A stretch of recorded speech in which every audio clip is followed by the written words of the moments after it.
C'est facile de préparer une pizza à la poêle tout aussi réussie et délicieuse que si elle avait été cuite au four. C'est la recette idéale à faire si vous manquez de temps ou si vous n'avez pas de four.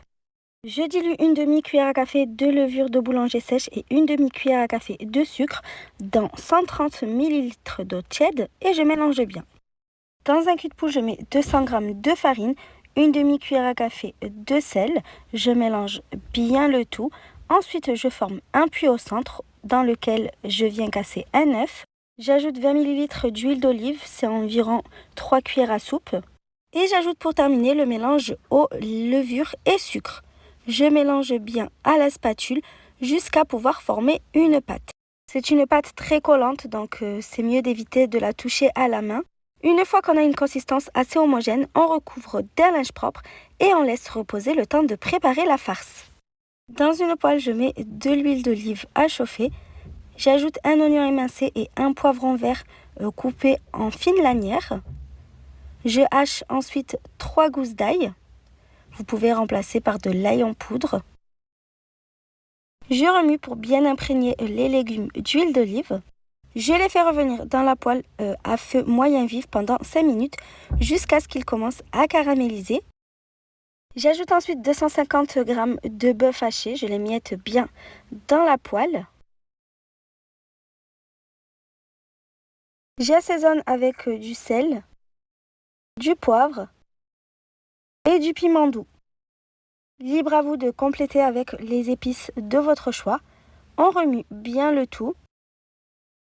J'ajoute ensuite une cuillère à soupe de concentré de tomate et j'ajoute un petit peu de persil haché. Je remue à nouveau le tout et on va bien laisser cuire la farce en venant remuer régulièrement jusqu'à ce que la viande hachée soit bien cuite. En fin de cuisson, j'ajoute 3 tranches de pastrami coupées en petits dés. Je mélange bien le tout avant de retirer du feu. Évidemment, l'ajout de la charcuterie reste facultatif.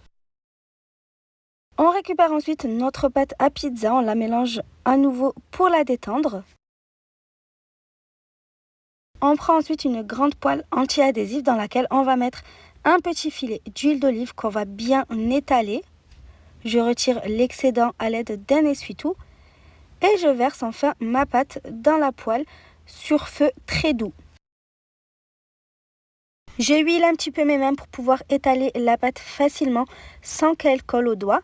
Je l'étale bien contre les parois de la poêle. Et on va laisser notre pâte cuire tranquillement sur la première face, environ 5 minutes de cuisson. Et ensuite, on va la retourner de l'autre côté.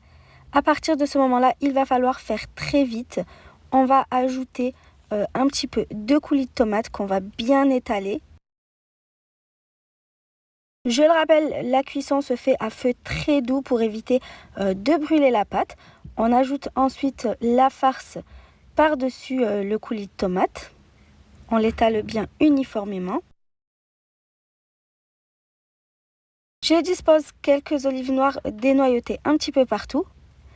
Et je râpe pour terminer un petit peu de fromage râpé. J'utilise de la mozzarella, mais vous pouvez utiliser le fromage de votre choix. Je répartis le fromage râpé uniformément. Comptez jusqu'à 10 minutes de cuisson en surveillant bien. On va ensuite éteindre la poêle et laisser le couvercle pour que le fromage continue à fondre. Il ne reste plus qu'à déguster votre délicieuse pizza à la poêle. J'espère que la recette vous a plu. À bientôt!